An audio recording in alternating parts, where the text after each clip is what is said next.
All right, good morning, everybody. Let's go ahead and get started for class this Friday. Welcome. Congratulations. You almost made it through your first week of the new semester. I'm kind of cheating with the short week here, though, I guess. A few quick announcements. Hopefully you've gotten a few emails from me in the last day or so. Had some additional instructions in there about downloading JMP.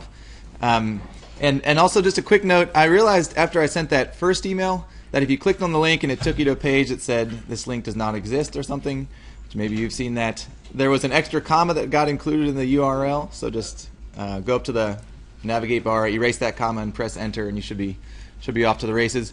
Otherwise, I know that some people are still having some issues. If it's technical issues, I would first contact the help, the Buckeye Bar guys over there, the 688 help. And if you're still having issues, let me know. Then I can maybe try to help you get a workaround there.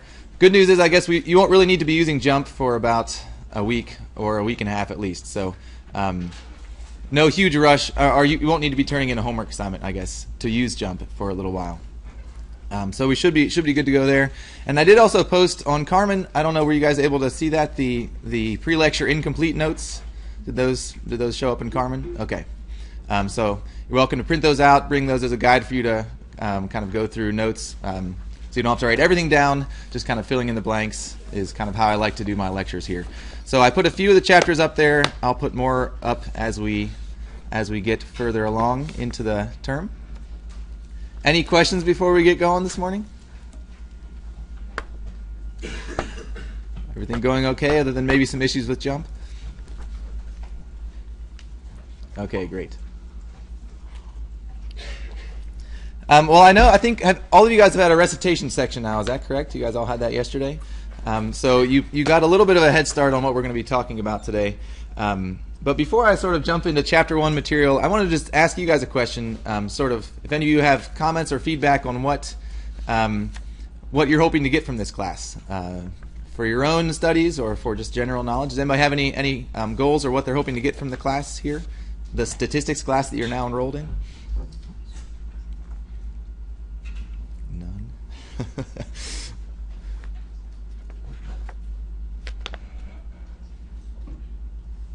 Yes, sir.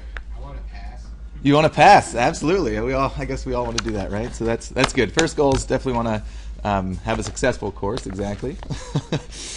Anybody else? Yes. I just kind of know how it's applicable because I just kind of knew I had to take the class. I don't know what it's about. Exactly right. So the comment was, knew I had to take the class. I want to know how it's applicable, and that's something that I hope I will convince you of over the course of the term.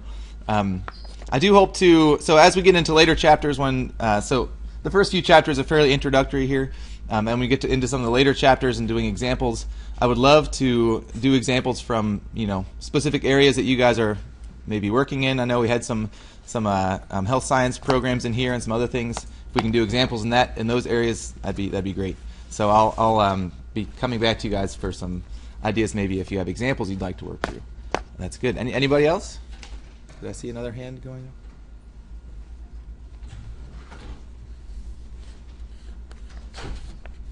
Okay, well, I feel like the goal of this class is for me to kind of give you some tools for using statistics in both in your own studies. So as you're in your later years, if you're doing data analysis or anything like that, have kind of a good working knowledge of some of these things. But as we'll talk about, it's also good to have a working knowledge of statistics. Just reading the news, being in the world, lots of numbers are thrown at you. It's good to have a little bit of sense of what all these things mean. So maybe just a quick reminder. That so I have a back channel running for this class. If you go to on your phone, or if you have your laptop here, if you go to todaysmeet.com/stat1450, that is a place where you can type in a question. You're welcome to raise your hand, as I said, but if you want to type in a question instead, that will pop up on my computer monitor here, and I will try to respond to that when there's a good break in the lecture. So just a reminder that we have that thing going as well. And without further ado, let's go ahead and get started.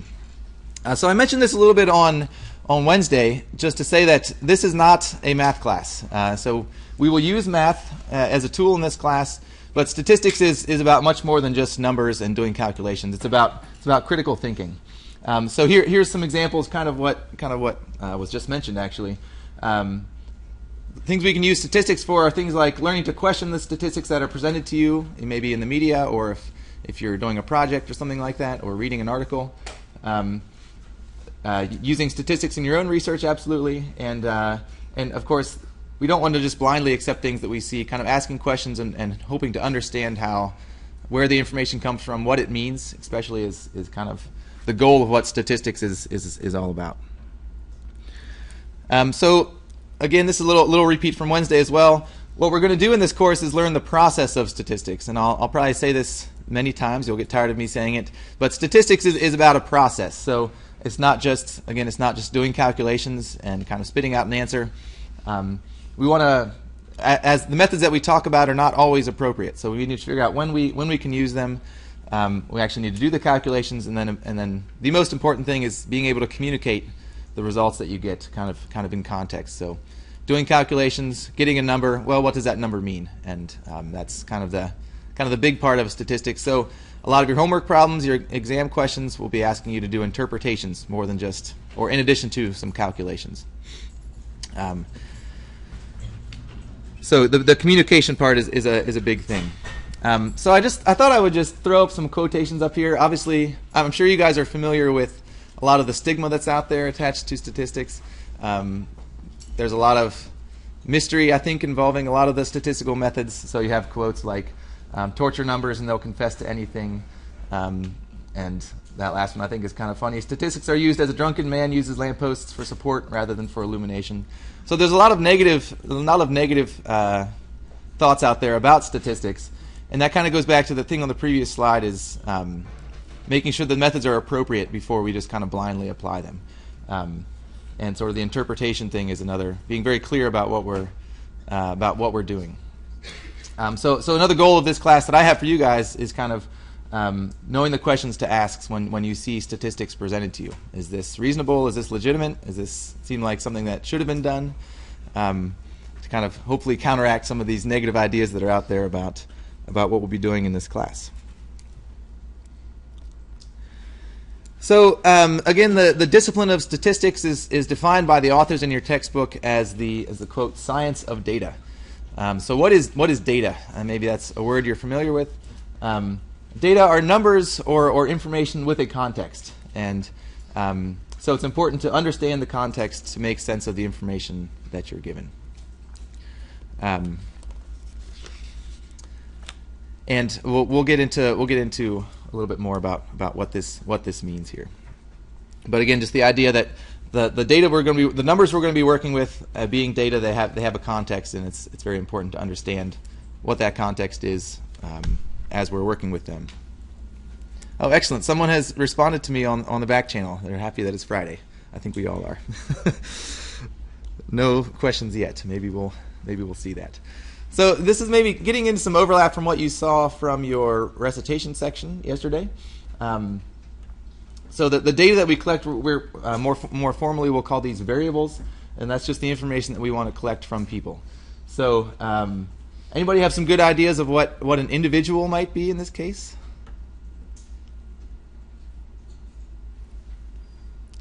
Yeah. A person? A person, absolutely. So individuals can be a person. Anybody else? Yes, sir. A sensor of some sort. Say again? A sensor. A sensor, absolutely. So like a remote sensor or something like that. Yeah, exactly. So if you're looking at, I don't know, maybe weather data or something, and you're recording the precipitation at various places out at the airport. Absolutely. What else? Be anything depending on what you're taking statistics about. Exactly right. So it can be, the point is it can be a lot of things, right? It doesn't, so we're saying individuals here, but it doesn't have to just be a person.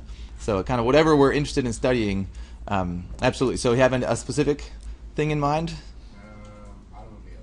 Automobiles, sure thing.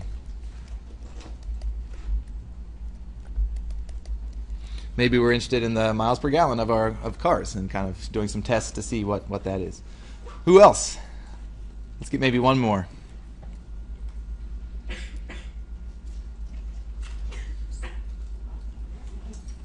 Nobody else has any other ideas? Yeah. Animals. Animals, absolutely, yep. Maybe you're in agriculture or something and you want to think about the weight of animals or any other disease or something like that. Absolutely, yeah. So these are the so when I say individuals, just the point is I'm not always just talking about people. We can be talking about a lot of other things. We could be talking about trees. We could be talking about towns. We could be talking about kind of whatever. And so then from these individuals, the information we're going to collect, we're calling these variables, and we call that a variable just because it's something that varies among the people in the population. So if you guys in this room were my individuals and I was interested in something like height, well, you don't all have the same height, right? So that your height varies across the group. So let's think about some examples of what variables I might want to collect here on you. So I just said height. What are some other variables that I might be interested in collecting on these individuals that we've listed already, or other variables as well? And age. An age, absolutely. What else? Yeah. Speed. Sure. So talking about how fast a car can go or something like that. How about someone from the back? Anybody have an idea of a variable we might want to collect? Yeah. GPA, absolutely. So you guys are getting the ideas. This is very, very vague at this point, but if you're thinking about a study or doing some analysis, there's always something that you're interested in collecting data on, collecting information from. Those are our individuals, and then the actual information we collect are here what we'll call variables. So when you're planning a study, I won't spend a lot of time going through this, but these are good questions to ask. So when you're thinking about when you maybe have a research question, or if you have some sort of a project you need to work on, questions that you need to ask as you sort of go into that are things like the who, what, where, when, and why. So who am I interested in who am I interested in studying, or if I have data presented to me, who is this data describing? Kind of what information do I have? What variables do I have? Where did it come from? Sort of what time period does it involve? And maybe sort of why did we collect this data? These are all good questions to be asking as you're thinking about planning a study or kind of exploring data that's provided to you. So this slide, I think you might have spent a little time on recitation thinking about. So of these variables that we have, again, this is just information that we're collecting from the people or individuals that we're studying. We have two main types of variables. First, we have quantitative variables, and then second, we have categorical variables, or this might also be called a qualitative. Maybe you've heard that in your studies. So very simply, to kind of, I think the best way to keep these straight is to just note that a quantitative variable, quantitative means it's talking about a quantity of something. So it's something that can be counted or measured for each individual. So it's going to be a numerical variable.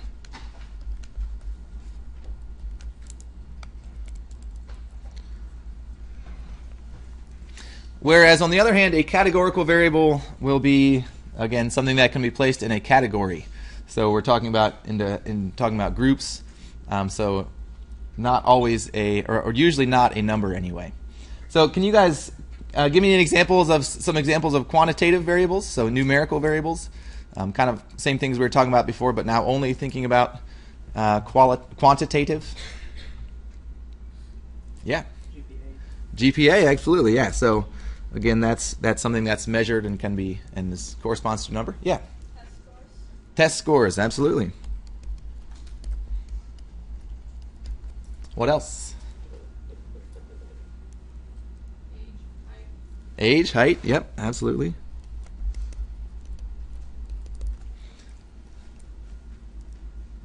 Did yours get stolen?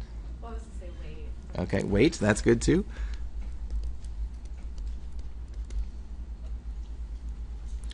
Those are great examples of quantitative variables. So let's maybe just write down some examples of categorical variables to think about kind of how those might be different. And I don't think we've said any of those yet on the previous slide. So can someone tell me an example of a categorical variable, something that can be placed into a group or category? Yeah. Hair color. Hair color, definitely. Did you have your hand is... Oh, all right. We have 2 hair colors. Yes, sir. Race, absolutely. Yeah. Vehicle model. Yeah. Vehicle model.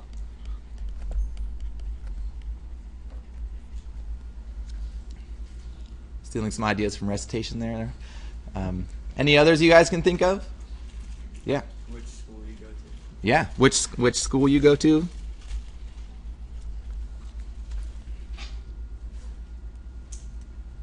Okay, very good. Well, we could list a lot of other examples, but I think you guys get the idea that thinking about variables that have a number attached to them versus variables that are referring to groups or categories.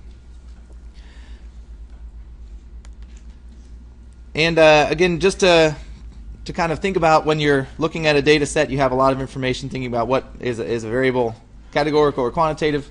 The main thing to do is think about, is it a numerical variable or some sort of a phrase, so like hair color or race. Although maybe just a caution to sometimes a categorical variable could be a number, right? So I could put you guys, everyone in this room, into say 3 groups, and then I would have group 1, group 2, and group 3, and that's a categorical variable. Group 1 doesn't mean anything necessarily other than that you're in a single group. So do be careful. Sometimes, very, very rarely, a categorical variable can be a number. So just be on the lookout for that. Still thinking about, is this a group we have, or is it some sort of a numerical quantity? So let's talk a little bit now about categorical variables, and kind of what we want to do with them. So again, maybe you heard this in recitation as well, but whenever you're looking at a data set or whenever you have some new information, I think the first thing, sort of the best thing to do, is to first try to do some what's called exploratory data. So looking at each variable and then kind of doing what the point of this chapter is making a picture of it and just being able to find a way to look at your data more than just having a list of information in front of you.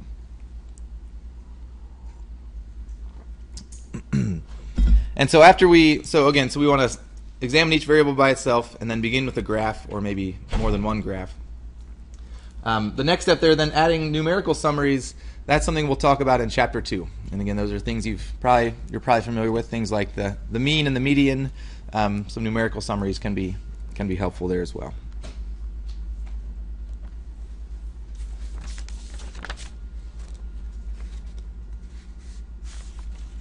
Okay, so when we're thinking about a single, say I have my data set. Say I'm interested in collecting information about you guys. So for each one of you, I write down your height, your race, your GPA, what high school you went to. I have all of this information, and again, the point is that I want to look at each one of those variables individually. So maybe I'll pick out the high school that you went to, or something like that.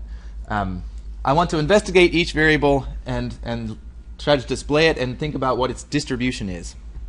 And here the distribution says, distribution of a variable just tells us what values it takes and how often it takes these values. So if I'm looking at hair color or something, I would have brown, black, blonde, red, and I would have the different values that of hair color that you guys have, the different colors of hair that you have, and then how many of you have each one of those hair colors. So that's kind of what we're talking about, a distribution.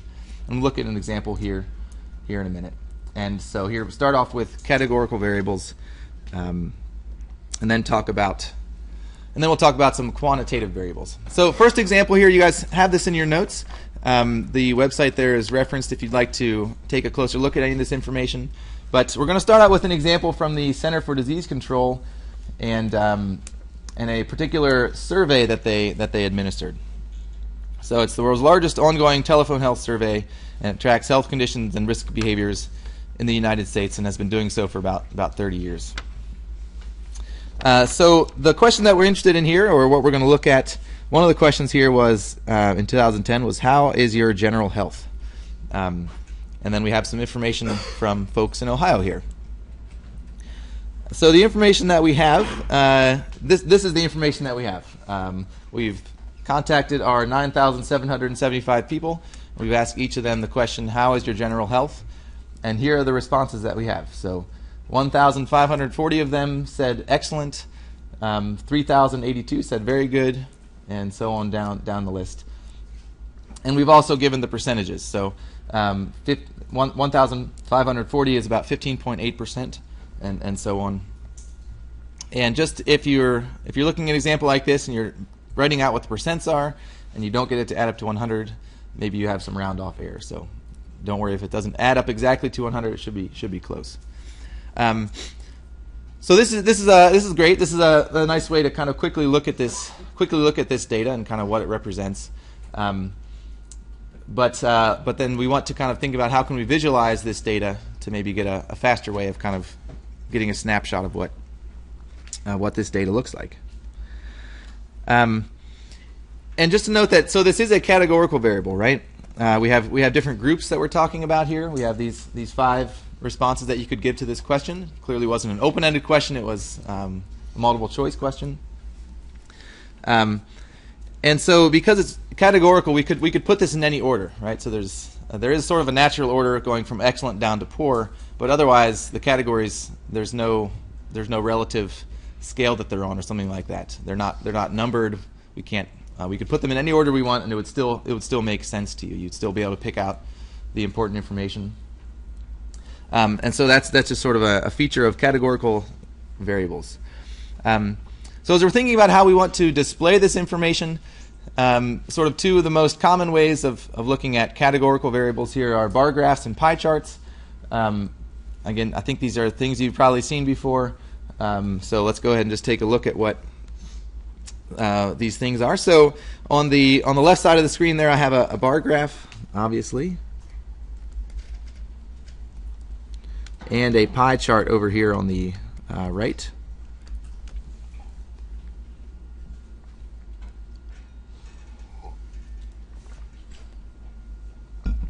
And so if you compare this slide with going back here to the sort of the raw data, again, if you look at this closely, you can maybe sort of pick out some of the features. But if you have a graph like we do over here, it's sort of very easy to quickly pick out which response had the most people that responded. That was good, edged out very good by just a little bit.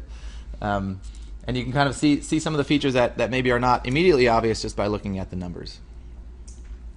So the point is, again, a graph can be a good way, and so maybe this is a simple example. We only have 5 categories, but if you had 15 or 20 categories, a graph becomes much more helpful in kind of quickly seeing what's going on with the data. Same with the pie chart. You can see this wedge here and this wedge here are both the biggest, and you can see that those correspond to very good and good. So just kind of, again, as a quick way of looking at the information that you have. So when we're looking at categorical variables, we're going to be doing things like bar graphs and pie charts. And in just a second, we'll talk about quantitative variables, and we'll talk about histograms, which looks sort of similar to a bar graph. People who want to be really picky about the difference between those, when you're doing a bar graph, you want to make sure to put spaces in between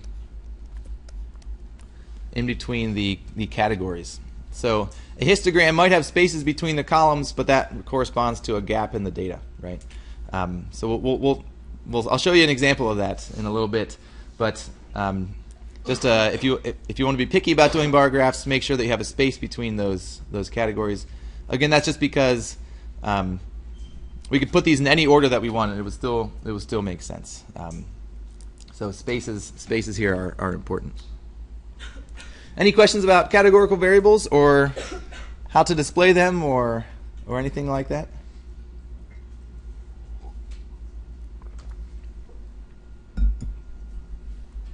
Okay, and these are not the only 2 ways of displaying categorical data. It's just 2 that we're going to spend a little time mentioning here. There are lots of other ways. This next example I'm going to jump through real quick, and maybe we'll come back to it if we have some time at the end.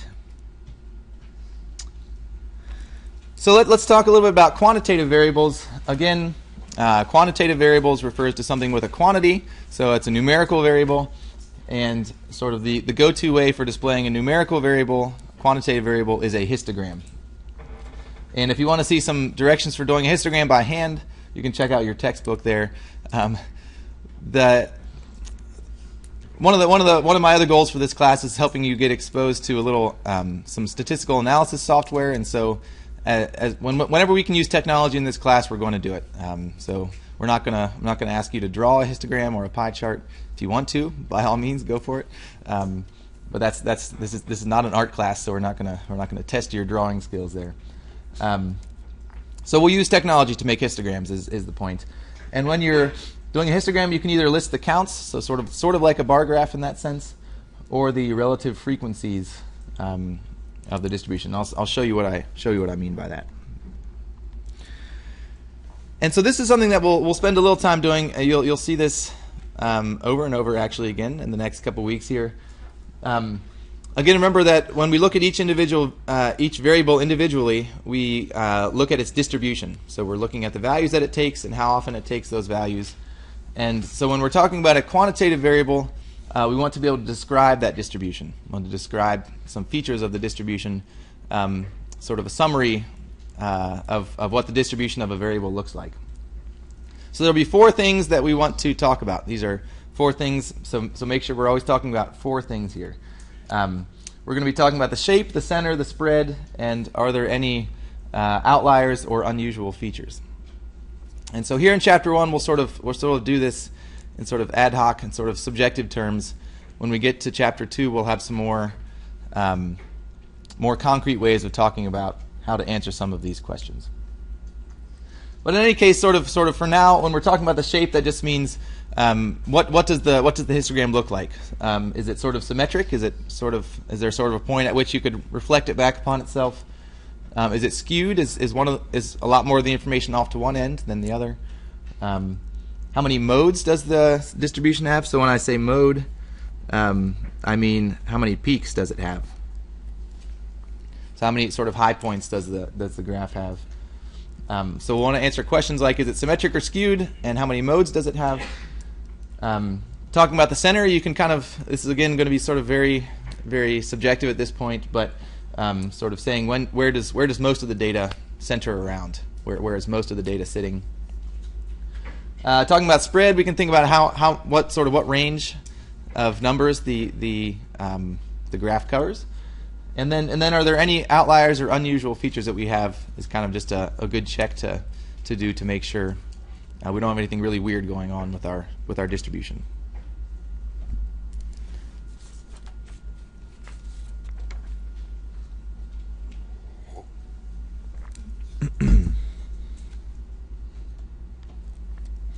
All right, so haven't really said what I mean by symmetric and skewed, so let's think about that just a little bit more. So a distribution or a histogram is symmetric if the right and left sides of the histogram are approximately the same. So if there's kind of a point in the middle at which I can reflect it back and kind of have about the same thing. And you'll never have perfect symmetry, not when you're collecting data anyway. So again, this is sort of an approximate thing we're talking about. And so then a distribution is skewed if a lot of the information is off to one side or the other. So this would be something like, again, we'll look at an example here. But if I have some small amounts of data out here, and then a lot more of data over here, if I have this kind of a thing going on with my histogram, that's sort of the shape that you'll be looking at for something being skewed.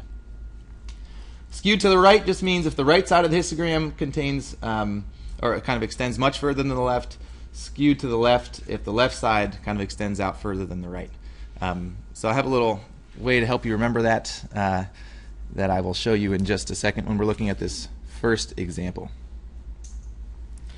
So that's what I mean by, is it symmetric or skewed? Does it kind of have a symmetric shape, or is it kind of have more of that kind of a shape that I roughly sketched over there? It looks kind of weird. And then we want to talk about which direction it's skewed. So is it skewed left or right? So again, for the shape, we want to talk about is it symmetric, is it skewed? And then also we want to say, like I said, how many modes does it have, or how many peaks does it have?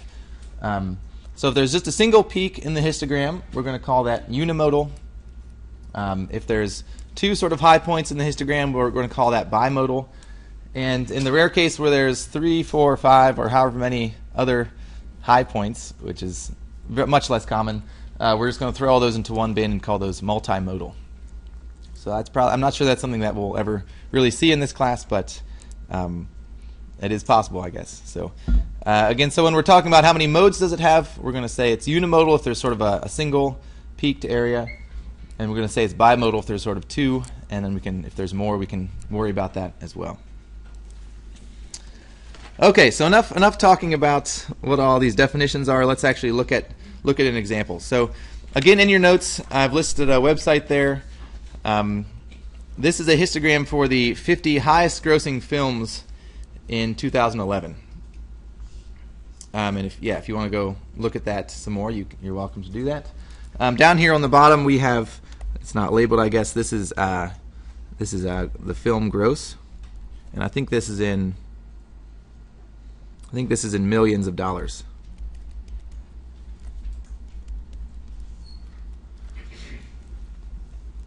So this is an example of a histogram, and I've sort of jumped past showing you the data to just showing you the graph.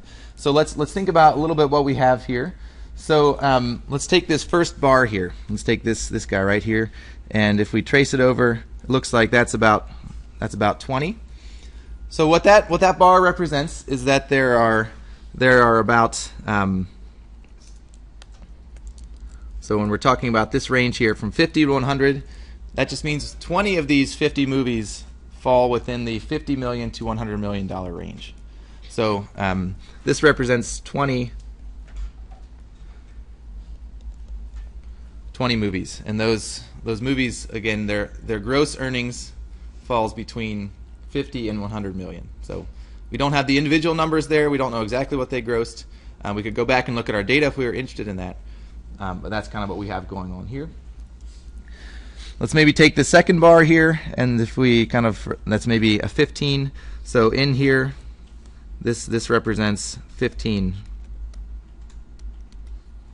And I might be a little off on my counts there, but again, that's the general idea here. We're sort of binning these numbers, the gross in millions of dollars of these movies, and then we're kind of putting them in bins so that we can see kind of what ranges these fall in.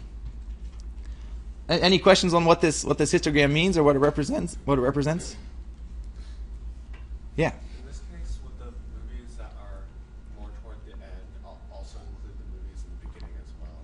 Because if it was like if you made $100 million, you'd obviously have made at least 50, right? Okay. Would you have the same data? Okay, so the question was, the movies that gross a higher amount of money, are they also showing up in the previous bars? Because of course the movies out here did also make $50 million. Is that what you're asking? So no. So there's not some sort of accumulation of data points there. So if you count it up, so this one has 15. This one has maybe 8 in it. This one is maybe 4. Those. If you add up the counts for all of those, that should add up to 50. So each bar, each movie is only represented one time on this histogram. Does that make sense? Yeah. So Histograms have to be like that. Yes, yeah. So histograms will always be like this, where sort of each individual or each movie here we're talking about is represented just one time. Yeah. Good question. Other questions on kind of what this is or what it represents, or? Feeling okay so for now?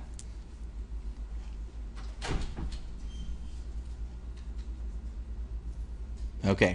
And just a reminder that if you want to go back and see what the exact movies are, you can go back and look at the data, which there's a website listed there. So here I've sort of skipped past the data step and just given you the picture. So we've sort of lost the individual information on each thing, but we have this picture to look at instead. Okay, so now what we want to do is we see our histogram here. We can kind of start to think about what it means, but now we want to describe this distribution. So again, remember when we're describing a distribution, we want to talk about 4 things. So let me just jot this down. We want to talk about the shape, the center, the spread, and the and are there any outliers?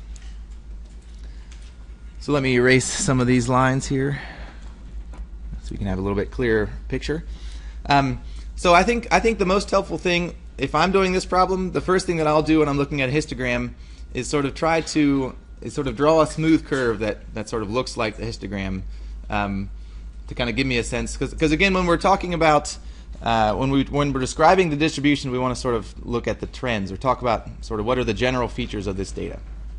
So let me go here. We're asking the question, what are the general features?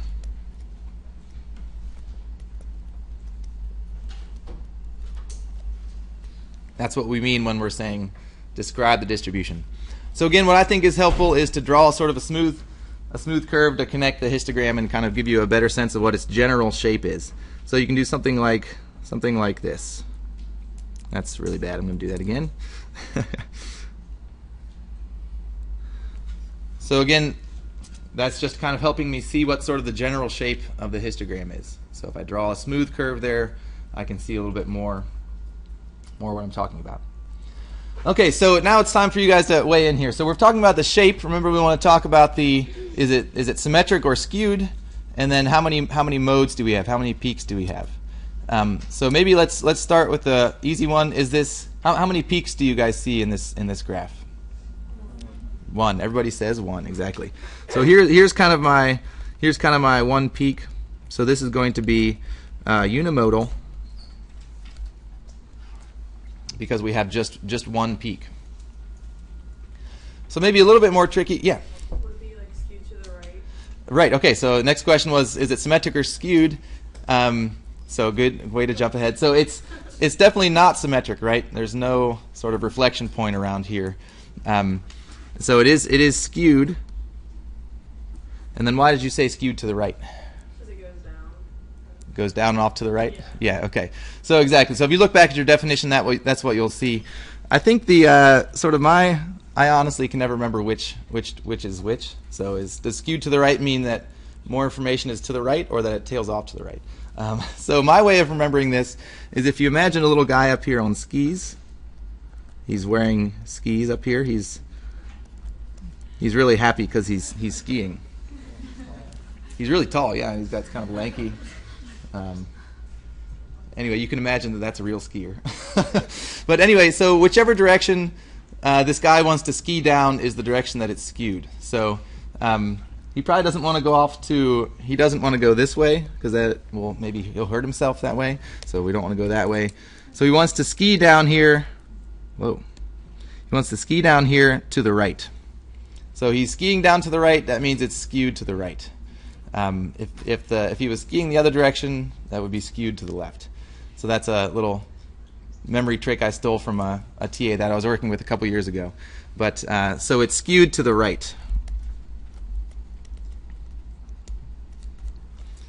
So when you're describing it, you want to say how many modes there are. Is it symmetric or skewed, and then which direction is the skew? It's very important to say that. All right, so that's the shape of the distribution. When we're talking now about center,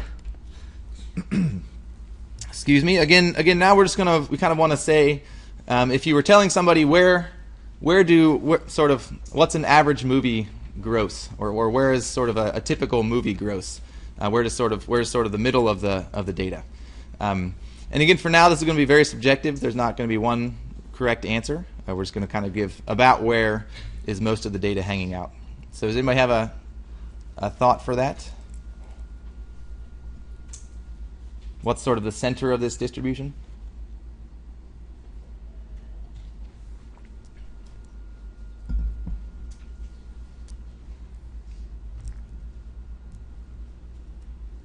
So if I were to ask you what's sort of a usual movie gross for these top 50 movies, what's sort of where is sort of if you give me a single number, what would you say? 100. Yeah, exactly. So thinking about sort of where do most of the data hang out is sort of in that type of a range, right? So maybe a little lower than that, maybe a little higher than that, but I'm good with 100. So around around 100 million. And if you wanted to say 150, or if you wanted to say 125 or 75, those are all perfectly fine answers as well. Like I said, when we get into Chapter 2, we'll have a more formal way of talking about this. For now, it's just kind of saying about where do most of the data hang out. Very good. All right, so spread, again, we're going to talk, we'll have a better way of talking about this later. Yeah? Does the center normally hang out around the peak of the data? Yeah, so does the center normally hang out around the peak of the data? Absolutely, yeah.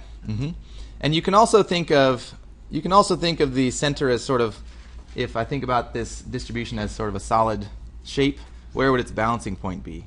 Is another kind of a good way to think about where the center is. Yeah. Great question. So what if you have multiple modes? If you have more than one mode, then you want to give a measure of center for each of those. So if for some reason let's switch colors here.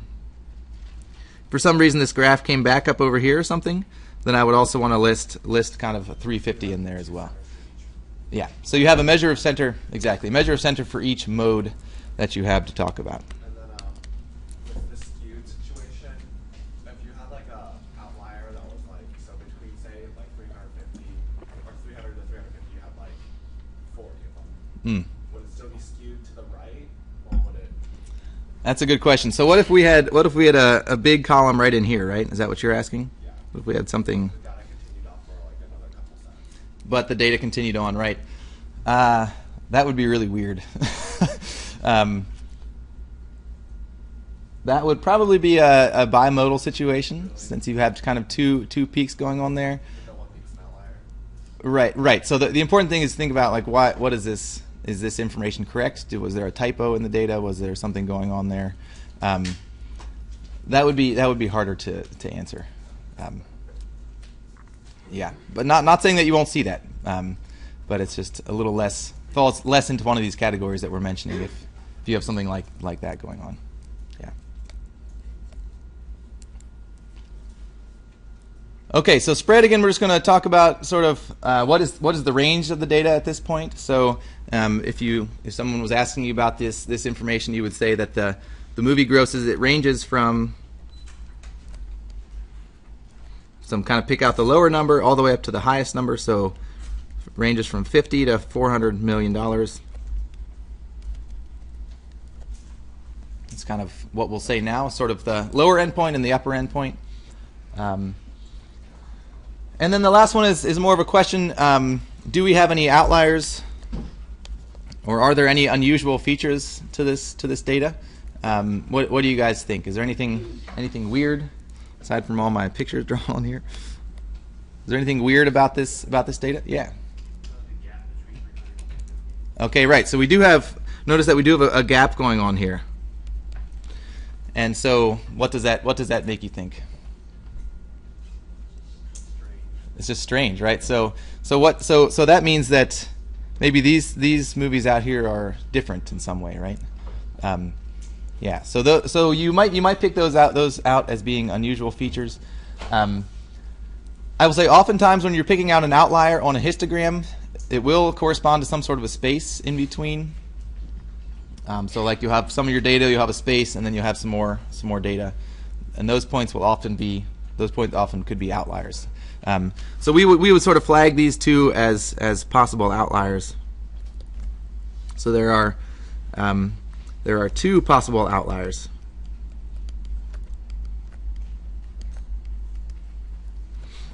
So there are two possible outliers going on here, and those are those two movies out there to the far right.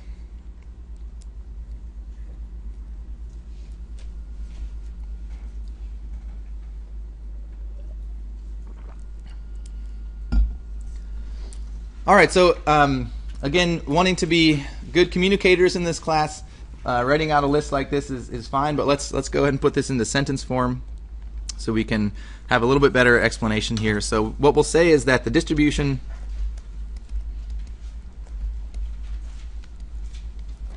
is unimodal and skewed to the right.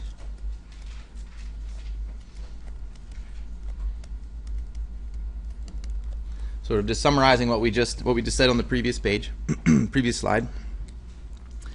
The center appears to be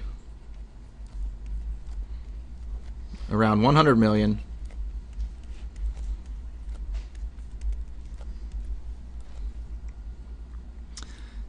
And gross earnings range from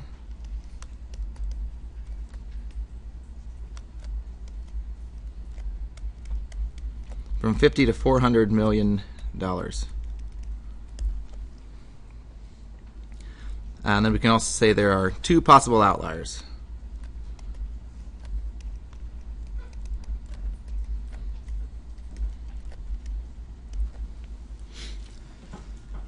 So again, what we'll say is the distribution is unimodal and skewed to the right, so that's talking about the shape.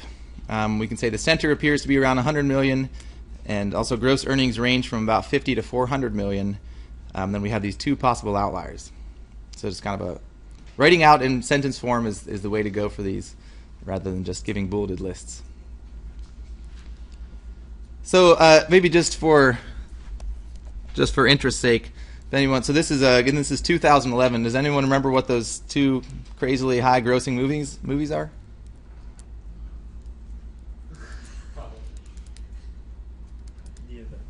Avatar was one. Avatar? I think that was 2010. Was it Harry Potter? Oh, you're cheating back there. Oh, we got some cheaters. You're right. Harry Potter. This was, I think, the 7th movie, part 2, and also the third Transformers. Is that the third one?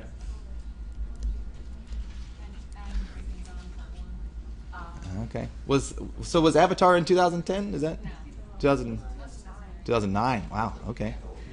That seems like a long time ago. 4 years ago. What's that? And yeah, that's right. It made what? A lot more than that? Double that? I don't know. Is this for like first week or? I think this is total gross earnings, so it made a lot more than this. Yeah. All right. So anyway, that's not something that really matters. It's just sort of a, if you want to think about what the data is, there's what those two outliers are. All right. One other way to display a quantitative variable, which probably won't see as often, but is something to mention anyway, is something called a stem plot. And so this is a particularly good thing for smaller data sets, and it's something that's fairly straightforward to do. So this last example we have, what do we have here? We have the SAT math scores for all 50 states and Washington, D.C. And this is coming from College Board. There's a website there in your notes as well if you want to look at this some more. So before we think about what this distribution is, just here's a picture of the stem plot. And so what this means, so on the left side of the line you have the tens column. So this is the tens. And then on the right side rather, we have the ones column. So for each number that you see on the right side there, that corresponds to a data point. So this number right here, this refers to, well, you see down there at the bottom. This means we had a 457. This means we had a 469.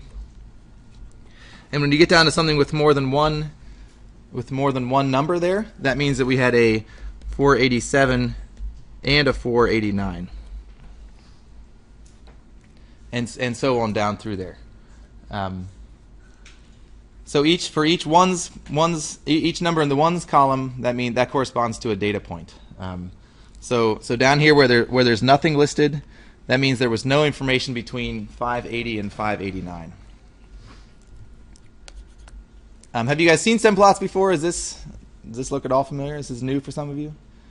Yeah, this is a slightly less commonly used thing. But do you guys understand what this is representing? Does that make sense? Okay. So then I'll throw it out there. Let you guys think about what is this distribution? Is it A, B, C, D, or maybe none of the above? Is it unimodal, skewed to the left with no outliers? Is it skewed the other direction but with outliers? Do we have a bimodal thing going on here? What do you guys think? So I'll let you look at that for just a second.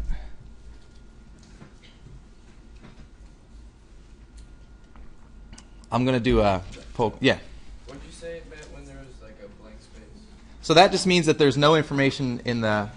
So this responds to 580 to 589. That's what this category is. Yeah. So since there's a 0 there, that means there's no numbers between 580 and 589. All right, so how many people think it's A? How many people think it's unimodal, skewed to the left with no outliers? Anybody want to say that? No. How many want to go with B? It's unimodal but skewed to the right, and maybe we have some outliers going on here. All right, a lot of people raising their hands. What about C? Bimodal, skewed to the left with no outliers. Anybody? We got 1. Okay, 2 maybe. Don't be shy. What about D? Anybody see bimodal but skewed to the right with outliers? And does anybody have another idea? Is it none of the above? Anybody? Okay, so this is a much less clear-cut one. If I'm looking at a stem plot like this, I think the first thing to do, again, remember our strategy is to kind of draw a smooth curve, and to do that, it's easier to pretend it's a histogram, kind of flip it over onto its side. So again, I've just taken that and I've rotated it down so it's resting on the long end, and now I can maybe sort of, again, this will sort of determine what I have going on here. There's maybe something like that. Again, it's a very, very rough sketch.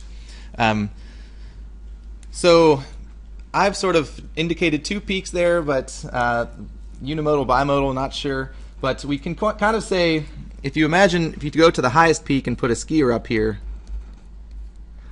he's going to want to, most of the data kind of goes off to the right direction. So I would definitely say skewed to the right. Although it's a little bit tricky because you do have these 2 points hanging around over here, right? That's kind of maybe a little distracting. But I think skewed to the right is best, so let's cross out these ones that are skewed to the left. And outliers or no outliers, it's a little hard to say again. Again, we could point out to these 2 points as being possible outliers. So when you have a situation like this, I think it's so we're looking at the graph. We're not exactly sure what it might be. I think you could make a strong argument for unimodal or bimodal. I think either one of those could be just fine. So if you said B or D, I think you're right, and I would probably pick out those 2 points as being outliers. When there is a little bit of a question like this, oh, okay. So note that just came in the PowerPoint and Word versions, the stem plot is reversed. So sorry about that. If you said skewed to the other direction, I gave the information in the wrong order. And also, okay, so another comment that 457 is on the bottom. When you're looking at it, remember we have you can kind of think of this sort of like a histogram. So you want the horizontal axis to be sort of in numerical order, going from left to right. So I gave you it backwards, and that's my fault. I'm sorry. So I won't hold it against you if any of you chose A or C. Again, when we're not sure about what the data is, we can go back to think about what it is. So remember, we're looking at SAT scores for all 50 states. So how many of you guys took the SAT in high school? Maybe half or a little bit more. How many of you took the ACT for high school? Almost everybody, right? And we're in Ohio, so Ohio is an ACT state, right? I went to college in Virginia where almost nobody takes the ACT, so I don't quite know why there's both of these things going on. But anyway, we kind of have this idea of ACT states versus SAT states, which kind of gives us the 2 groups. And the general trends are that students that for states that take the SAT, for ACT states like Ohio, if a student also takes the SAT, they're probably going to be pretty strong students if they're taking both. So that's maybe where this bump kind of comes in from out here. This maybe correspond to, I guess this would maybe correspond to the ACT states. Anyway, we kind of have these 2 groups going on here. So when less people are taking the ACT, they're going to have higher probably SAT scores. So again, you could say bimodal or unimodal. I think either one of those is fine. Just kind of thinking about when we don't know exactly what situation we have, it's important to think about what the data is. So right before I let you go here, just make one other note. A time plot is one other thing that's one other way to display data. We won't spend a lot of time looking at these, but the key features are just we have some single variable indexed by time. So here in this graph we have global prices, global gas prices rather, and then we have the timeline down here on the bottom. So it's kind of showing us how the gas prices change over time. Can anybody give me a quick observation about what you see in this time plot? So on the top we have Britain, Germany, and France, and on the bottom we have the U.S. Is there any sort of overwhelming?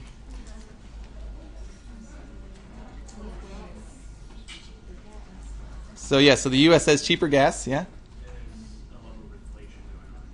There's a level of inflation going on, definitely, yeah? When the gas prices went down in the U.S. in 2009, they also went down everywhere else. Right, so when the gas prices in 2009, right here, when they went down in the U.S., they went down everywhere else, and vice versa.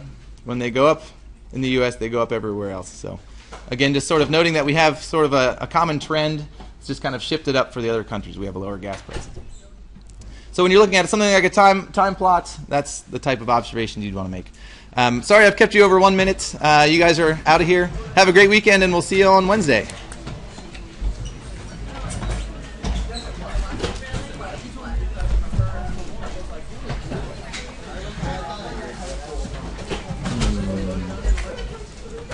Hey, I'm Chris. I'm the guy.